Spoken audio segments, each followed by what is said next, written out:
Welcome back to Contemporary Black Voices. And again, my name is Caleb Alexander. And joining us today on the show is Dr. Pamela Eray, member of higher education in the community.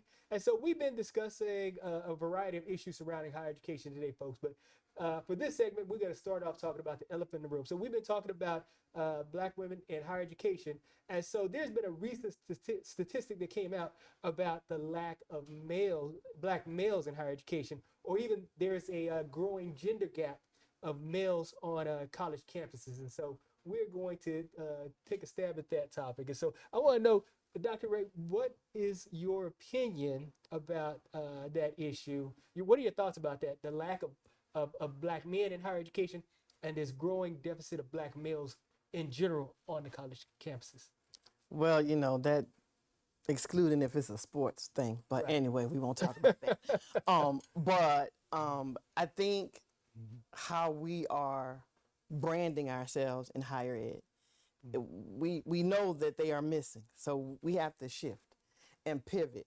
So what are some things? Are we talking to Black males? I know at my institution, we have some student clubs, and then some institutions have put in some programs, like the Blue Suit or the Suit Club or something, because you can't say the Black, you can't do the Student Black Association or so forth.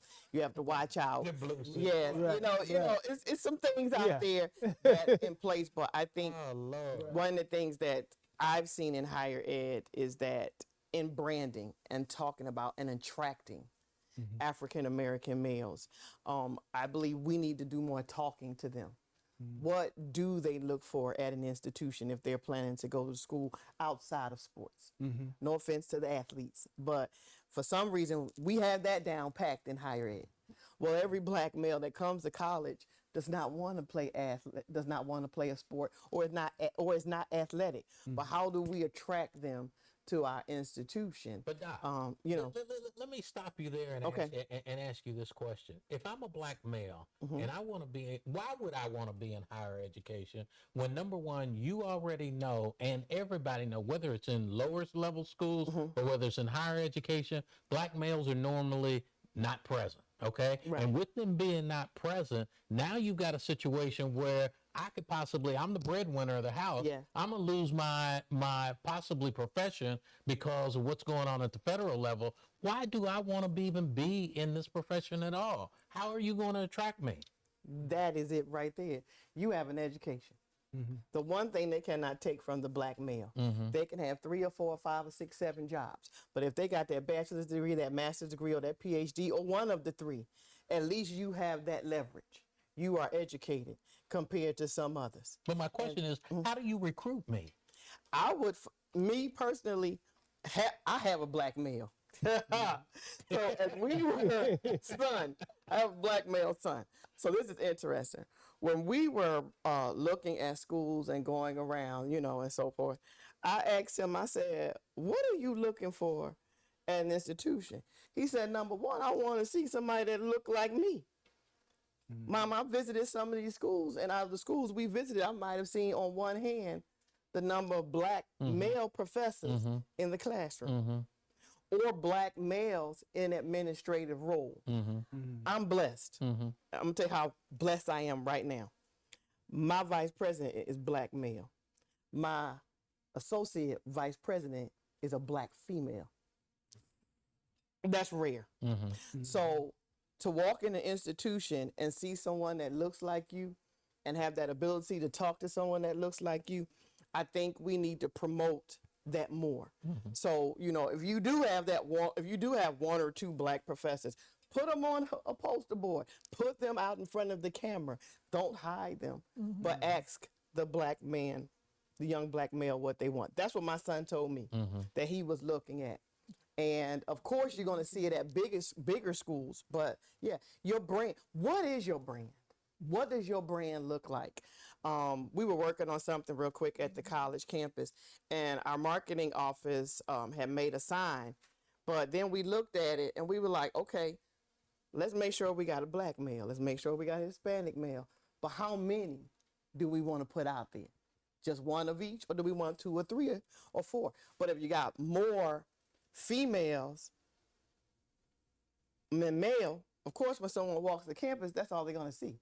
So put more posters out, brand, utilize the black male. And I'm not saying not just the athletes. I am saying that not just your athletes. Utilize that black male that's majoring in engineering. Utilize that black male that wanted to be a teacher. Y'all seen that guy that's gone viral? I think his name is Marcus Amarius. He's a black teacher, and he's on. He does a lot of. Is that the one that was singing and interacting and I see. Yeah, I see. Advertise those. Right. There are black students, black male students that Need that. want to be teachers. See, Let's put them out there. There are black males who want to go into athletic training or want to go in biology. They want to go into there are black male nurses. Let's put them out there, so that when another black male sees these professionals, but they also can see themselves in that professional because they know they have to go to college to get it. But also put those type students out, blast their faces, put them in front of the camera. Look at the commercials that are being advertised about higher ed right now. Let's put some more black males out there. Amen. I agree. Doc, we're going to go on the round table. We're going to, Doc, closing. Any questions? Closing thoughts?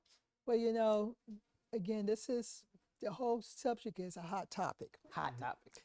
And one of the things that we don't talk about too much, and so in a few words, mental health. Take care of yourself. For me, my mental health came straight from my family. First and foremost, my grandmother, iron fist, but that iron fist was sharpening other iron. As for us in this house, we will serve the Lord. So everything about me, I prayed first. It was great when I actually went to a private institution. We have chapel time. It was great to go to a Catholic institution or a faith-based institution where I could stop and pray. No one's like, oh, can't do that. Or just, for me, mental health is faith-based. Pray, take deep breaths. If you need, some people say they need a massage or, whatever you have to do, just take a few minutes. You have to stop. Too many of our sisters were having heart attacks and so many things in the last year in higher ed. But like you said, did anybody talk to them about their mental health? Did anybody tell them stop? Breathe. Chris, closing thoughts? Or? Closing thoughts for Doc is buckle your seatbelt. We have a few more what I call Scooby-Doo moments. It's coming. Some more stuff coming. There you go. And actually, I tell everybody, watch what this generation of students will do. So that's what you need to watch out for. So all right. And this has been Contemporary Black Voices. My closing thoughts on this is just I have to have full disclosure. This is my dear sister, my OU sister, and my incarnate word sister, and my sister sister. So but that my closing thoughts. We just want to say thank you for joining us today. Thanks for having me. Thank you. Appreciate it. And this has been Contemporary Black Voices. We've been telling our story our way.